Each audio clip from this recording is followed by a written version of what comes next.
Di salah satu wilayah tambang di Perancis kuno, fenomena aneh terjadi, menimbulkan legenda tentang monster mengerikan yang telah bersembunyi di bawah tanah selama 3.000 tahun, berubah menjadi makhluk yang menakutkan.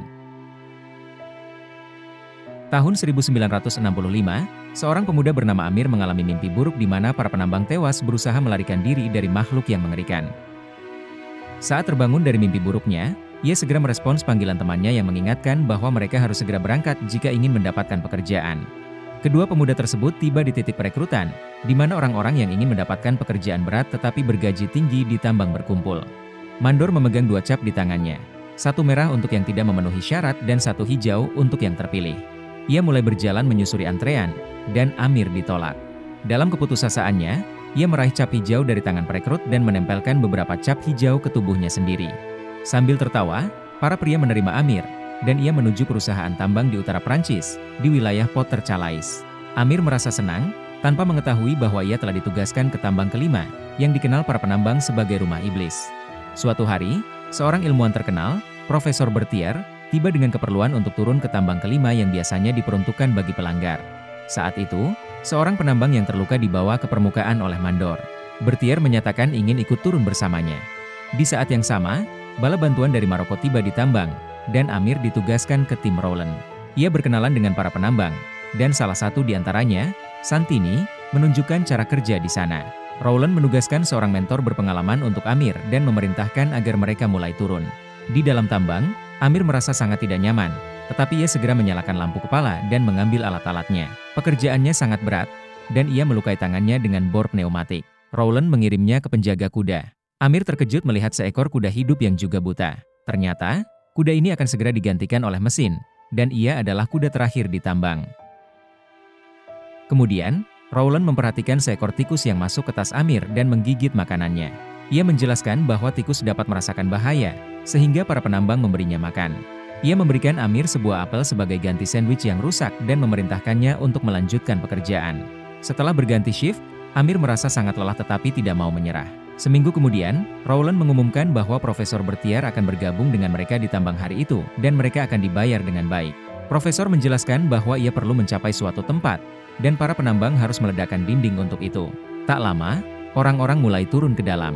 Roland menugaskan seorang peledak untuk melakukannya. Setelah ledakan, sebuah lubang muncul di lantai, dan para penambang terkejut karena bekerja di area kosong seperti itu sangat berbahaya. Roland mencoba mencari tahu apa yang sebenarnya dicari Profesor, tetapi tidak mendapat jawaban, lalu ia melemparkan buku catatan Berthier ke dalam lubang. Profesor sukarela turun terlebih dahulu karena ia perlu menemukannya. Tak lama, Profesor berada di dalam ruang bawah tanah tambang tua, dan yang lainnya mengikuti. Roland teringat akan legenda penambang tua tentang kutukan Samuel. Dikatakan bahwa 100 tahun yang lalu, tambang tua terbakar dan mereka tidak bisa memadamkannya. 30 penambang tidak dapat melarikan diri, sehingga tambang tersebut diblokade, meninggalkan jenazah di suatu tempat di dalamnya. Sementara para penambang sedang mencari, Berthier menghilang. Roland membagi anggotanya menjadi 2 kelompok yang bergerak ke arah berbeda untuk mencari Berthier. Orang-orang berteriak memanggil Profesor, tetapi ia tidak menjawab. Tiba-tiba, kelompok Amir menemukan kerangka manusia yang memegang polihedron aneh di tangannya. Pemuda itu mengambilnya dan memeriksa tangan mayat tersebut, lalu melihat bahwa jari-jarinya hancur. Di dinding terdapat tulisan yang menyatakan bahwa semua yang ada di sini terkutuk karena diburu oleh monster yang bersembunyi dalam kegelapan. Santini bercanda untuk meredakan ketegangan temannya. Mereka melanjutkan perjalanan dan bertemu kembali dengan kelompok Roland yang juga telah menemukan tulang manusia di tempat tersebut. Mereka melihat cahaya di depan, jelas itu Berthier. Tak lama kemudian, para penambang menyusulnya dan meminta penjelasan mengapa mereka dibawa ke sini, karena tidak ada yang lagi mempercayai omong kosong tentang pengambilan sampel. Berthier berjanji akan menjelaskan semuanya jika mereka membuat satu jalur lagi. Peledak melakukan ledakan lainnya, membuka pintu masuk ruang bawah tanah berikutnya. Berthier segera masuk dan mengagumi tulisan-tulisan kuno yang memenuhi dinding. Ia memang mengambil sampel dari dinding, menjelaskan bahwa tulisan itu berusia beberapa ribu tahun. Sementara yang lainnya melanjutkan, mereka menemukan tumpukan besar tulang manusia yang bercampur dengan senjata tua. Berthier tidak dapat menjelaskan apa yang terjadi di sini. Mungkin mereka adalah penjaga yang melindungi tempat suci. Tiba-tiba, cahaya senter menerangi sebuah peti mati yang sangat kuno. Berthier menjelaskan bahwa menurut legenda, ini bisa jadi dewa kuno yang mendiami ruang bawah tanah ini. Profesor mengambil foto tempat tersebut ketika Roland meminta mereka untuk kembali.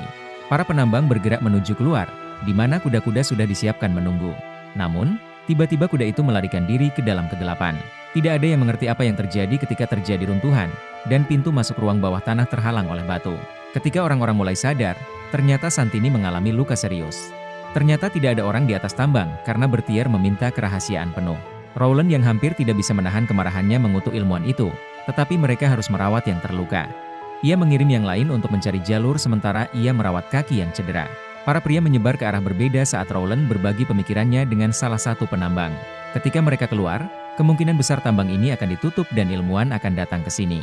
Sementara itu, Amir menemukan rekan-rekannya yang kembali ke sarkofagus dan mencoba membukanya. Pemuda itu meminta mereka untuk tidak melakukannya, tetapi mereka tidak mendengarkan. Namun, penutupnya terlalu berat dan tidak dapat dibuka dengan kekuatan kasar. Amir kemudian teringat polihedron yang ia temukan, mengeluarkannya, dan menemukan lubang di penutup kotak batu tersebut.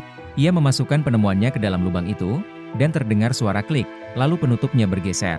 Di bawahnya ada sesuatu yang tertutup kain, di atasnya terletak batangan berharga. Para penambang bergegas mengumpulkan barang-barang mereka karena tambang akan segera ditutup, dan mereka akan kehilangan sumber penghidupan. Amir berusaha membujuk mereka untuk berhenti, tetapi mereka mengusirnya dengan mengancam akan melakukan kekerasan jika ia membocorkan rahasia mereka. Amir melarikan diri ke dalam kegelapan dan duduk di dekat dinding, menangis karena rasa kasihan pada diri sendiri. Sementara itu, mereka yang tersisa di dekat sarkofagus berdebat tentang ketidakpatutan menghormati yang telah meninggal dan tidak menyadari sesuatu yang muncul dari sarkofagus. Amir mendengar jeritan liar dan melihat penambang yang telah menghina makam itu berlari ketakutan. Ketiganya kembali kepada yang lain dan berusaha memberitahu bahwa ada sesuatu yang hidup di belakang mereka. Rowland tidak percaya ketika jari-jari panjang dan kurus muncul dari kegelapan dan menyeret salah satu penambang. Yang lainnya melarikan diri dengan ketakutan dan segera menemukan jejak darah yang mengarah ke jenazah rekan mereka yang malang. Bertier sangat serius dan mengakui bahwa mereka tidak akan terganggu selama 10 jam ke depan. Ia tidak tahu pasti tentang tempat ini, tetapi ada data yang menunjukkan bahwa ini adalah peradaban yang tidak dikenal yang telah hidup di sini selama berabad-abad. Mereka percaya pada dewa dari sarkofagus yang konon turun dari langit lebih dari 3.000 tahun yang lalu dan menyembahnya karena rasa takut. Kemudian, Amir bergabung dalam percakapan itu dan menjelaskan bahwa itu bukan sarkofagus, tetapi penjara. Ia bisa menggambar peta ruang bawah tanah dan menunjukkan di mana semuanya berada. Semua orang kemudian teringat pada Santini dan bergegas ke reruntuhan. Sementara itu, pria yang terluka mendengar suara aneh dan saat menerangi area dengan lampunya, tiba-tiba melihat sesuatu yang besar dengan tangan bercakar panjang dan berteriak ketakutan. Para penambang yang tiba hanya menemukan tandu kosong tempat rekan mereka berbaring. Namun, saat mengarahkan cahaya ke dalam lubang, mereka melihat monster yang memegang Santini di cakar-cakarnya dan kemudian merobeknya di depan mereka. Para pria yang marah bergegas maju, tetapi makhluk itu melepaskan penambang dan menghilang ke dalam kegelapan. Namun, mereka tidak bisa menyelamatkan teman mereka, dan ia meninggal di pelukan mereka. Para penambang memutuskan untuk menjebak monster itu ke dalam salah satu terowongan dan meledakannya dengan sisa bahan peledak yang ada. Namun, mereka harus memutuskan apakah akan membunuh monster tersebut atau melarikan diri. Kemudian, Bertier menyarankan untuk kembali ke makam dan membaca tulisan di sana, karena kemungkinan besar itu menunjukkan jalan keluar, mengingat penduduk kuno pasti memiliki cara untuk sampai ke sini. Para penambang pergi ke makam dan segera menemukan tempat di mana kerangka manusia tergeletak di antara jeruji besi. Sekilas, tempat itu terlihat seperti penjara, tetapi Bertier menjelaskan bahwa ini adalah para relawan yang dikorbankan untuk dewa, setidaknya itulah yang tertulis di dinding. Mereka melanjutkan dan menemukan darah di dinding, dan di dalam ruang pemakaman terdapat kolam darah. Bertier sukarela untuk masuk terlebih dahulu, diikuti Amir. Di dalam, mereka hanya melihat mayat seekor kuda, tetapi begitu mereka memasuki ruangan, Profesor menekan tuas rahasia dan pintu masuk ditutup dengan batu. Amir berteriak ketakutan dan Bertier terkejut. Apakah ia benar-benar berpikir bisa mempercayai para penambang? Begitu ia menemukan jalan keluar, mereka pasti akan membunuhnya. Bertier dan Amir mulai membaca tulisan di dinding dan mengetahui bahwa ada 9 makam seperti ini di seluruh dunia. Pada saat yang tepat, para yang tertidur abadi akan terbangun, dan hingga saat itu tiba, mereka harus diberi makan oleh sukarelawan. Namun, pada akhirnya, akan muncul seorang raja yang akan membunuh monster-monster ini dan mengambil tempat yang dominan. Amir menemukan sebuah palindrom, yaitu frasa yang terbaca sama dari depan dan belakang.